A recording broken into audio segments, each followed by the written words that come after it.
साथियों नमस्कार। देखेंगे आज के अखबार की महत्वपूर्ण खबरें जो रोजगार संबंधी या प्रमुख जानकारी संबंधी जो है खबरें निकल के आई हैं, क्या क्या अपडेट निकल के आया हुआ है। चलिए शुरू करते हैं। लेकिन अगर आपने चैनल को सब्सक्राइब नहीं किया है तो पहले चैनल को सब्सक्राइब जरूर कर ले, जिससे आपको डेली इस तरीके की जानकारी मिलती रहे। एक जानकारी के लिए ये देख लीजिए, वाराणसी प्रयागराज को मिलाकर बनेगा नया धार्मिक क्षेत्र, 7 जिले होंगे इसमें शामिल। नीति आयोग के सुझाव पर प्रदेश सरकार वाराणसी प्रयागराज योजना क्षेत्र विकसित करेगी। इसमें कौन कौन से जिले शामिल होने वाले हैं? प्रयागराज, वाराणसी, चंदौली, गाजीपुर, जौनपुर, मिर्ज़ापुर, भदोही, इतने होंगे। इसका उद्देश्य क्या रहेगा? पर्यटन को बढ़ावा मिलेगा, नई धार्मिक नगरी का फायदा काशी और प्रयागराज सहित सभी 7 जिलों को मिलने वाला है। ठीक है, तो ये एक जानकारी के लिए हो गया। अब अगली खबर की ओर चलते हैं। अगली अपडेट ये है कि त्योहारों के चलते यूजीसी नेट की कल होने वाली परीक्षा टल गई है। यानी जो नेट की परीक्षा होनी थी वो 15 जनवरी को होने वाली यूजीसी नेट दिसंबर 2024 की परीक्षा स्थगित कर दी गई है। सोमवार देर शाम एनटीए ने इस संबंध में सूचना जारी कर दी। परीक्षा के लिए नई तिथि बाद में घोषित की जाएगी। हालांकि 16 जनवरी की परीक्षा कार्यक्रम में कोई बदलाव नहीं हुआ है। 15 जनवरी वाली आपकी परीक्षा में बदलाव हुआ है और 16 में नहीं हुआ है। एनटीए के वरिष्ठ अधिकारियों ने बताया कि 15 जनवरी को पोंगल और मकर संक्रांति समेत अन्य त्यौहार हैं, इसलिए छात्रों की दिक्कत को समझते हुए इस दिन परीक्षा को स्थगित कर दिया गया है। तमिलनाडु के मुख्यमंत्री एम.के. स्टालिन ने पिछले दिनों केंद्रीय शिक्षा मंत्री धर्मेंद्र प्रधान को पत्र लिखकर 15 जनवरी को पोंगल त्यौहार के दिन परीक्षा को लेकर चिंता व्यक्त की थी। तो आप लोगों की एक दिन की परीक्षा बढ़ गई है, एक दिन की उसी तरीके से कराई जाए। अगली अपडेट, सभी राज्य कर्मचारियों की एसीआर होगी ऑनलाइन। सभी राज्य कर्मचारियों की वार्षिक गोपनीय रिपोर्ट एसीआर ऑनलाइन होगी। एसीआर के लिए ऑनलाइन आवेदन स्वीकार नहीं किए जाएंगे। इसका लाभ लाखों कर्मचारियों को मिलेगा। इस संबंध में उच्च स्तर पर सहमति बन गई है। शीघ्र ही मुख्य सचिव की ओर से आदेश जारी कर दिया जाएगा। ऑफलाइन आवेदन स्वीकार नहीं, सभी विभागों में लागू होगा नियम। तो ये जो कर्मचारी हैं, यहाँ लगभग 8.45 लाख राज्य कर्मचारी हैं, उनको जो है इसका फ़ायदा मिलने वाला है। तो अगली अपडेट है कि राजस्व निरीक्षकों को 750 रुपये प्रतिदिन माह स्टेशनरी भत्ता देने की तैयारी। राजस्व निरीक्षकों को 750 रुपये स्टेशनरी भत्ता देने की तैयारी चल रही है। इस संबंध में राजस्व विभाग ने शासन को प्रस्ताव भेजा है। इसमें कहा गया है अभी मात्र 6 रुपये प्रतिदिन प्रति माह की स्टेशनरी भत्ता दिया जा रहा है। राजस्व निरीक्षकों की मांग है कि 1000 रुपये हर माह भत्ता दिया जाए, लेकिन 750 रुपये देने का औचित्य पाया गया है। तो राजस्व निरीक्षकों का जो है ये प्रतिमाह भत्ता भी बढ़ेगा। और अब राजस्व लेखपाल की भी भर्ती आने वाली है। आपको पता ही है लगभग 8000 पदों पर आने वाली है। लोअर पीसीएस की वैकेंसी आने वाली है, तो आप लोग तैयार रहें उसके लिए। बाकी ये भत्ता हमने आपको बता ही दिया है कि भत्ता लगभग 750 रुपये बढ़ने की तैयारी में है।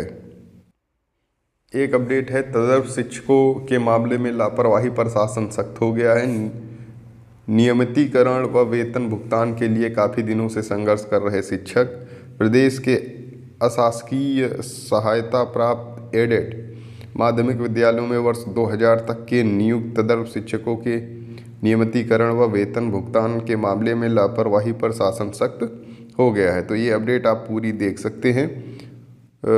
माध्यमिक शिक्षा विभाग के विशेष सचिव कृष्ण कुमार गुप्त ने वर्ष 2000 तक के तदर्थ शिक्षकों को जो नियमानुसार नियुक्त किए गए हैं के मामले में नियमितीकरण के प्रकरणों के निस्तारण के निर्देश दिए गए हैं। तो ये आप अपडेट ले सकते हैं जो तदर्थ शिक्षकों का मामला।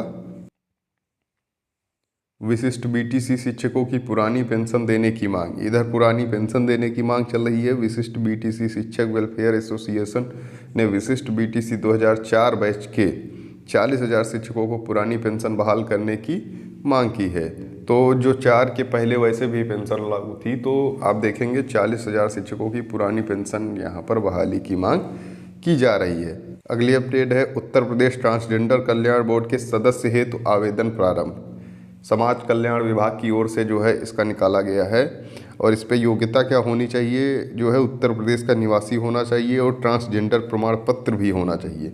शैक्षिक योग्यता न्यूनतम स्नातक होनी चाहिए। संबंधित क्षेत्र में न्यूनतम 3 वर्ष का कार्य अनुभव ही होना चाहिए। और इसकी अंतिम तिथि जो है 31 जनवरी रखी गई है। आवेदन पंजीकृत डाक जो है निदेशक समाज कल्याण उत्तर प्रदेश 3 प्राग नारायण रोड गोखले मार्ग लखनऊ, और इसकी ऑफिशियल वेबसाइट भी दी गई है। एनजीओ प्रतिनिधि है तो कार्य क्षेत्र उत्तर प्रदेश हो, शिक्षा स्नातक सामाजिक विषय की विशेषज्ञता हो। तो आप देख सकते हैं अब जो लोग इस पे अप्लाई कर सकते हैं वो लोग कर पाएंगे, क्योंकि जो ट्रांसजेंडर प्रमाण पत्र है ये तो सबके पास नहीं मिल पाएगा, बाकी तो सभी योग्यताएं लगभग मिल जाएगी। तो आप लोग इसको ऑफिशियल वेबसाइट पे जाके चेक कर सकते हैं। एक खबर यह है, सैनिक स्कूल में प्रवेश परीक्षा के लिए अब 23 तक आवेदन कर सकेंगे। केंद्रीय रक्षा मंत्रालय के अधीनस्थ आवासीय सैनिक स्कूलों में 6ठी और 9वीं कक्षा में दाखिले की राष्ट्रीय प्रवेश परीक्षा नेशनल टेस्टिंग एजेंसी आयोजित करेगी।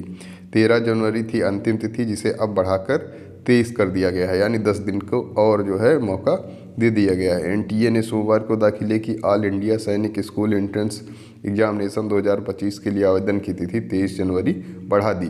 ऑल इंडिया सैनिक स्कूल एंट्रेंस एग्जामिनेशन 2025 के लिए आवेदन की तिथि 23 जनवरी तक बढ़ा दी है। अभी 13 जनवरी अंतिम तिथि थी। पेन पेपर आधारित इस परीक्षा की तिथि बाद में घोषित की जाएगी। परीक्षा देश के 190 शहरों में आयोजित की जाएगी। एनटीए ने वरिष्ठ अधिकारी ने बताया कि छात्रों की मांग पर प्रवेश परीक्षा की तिथि बढ़ाई गई है।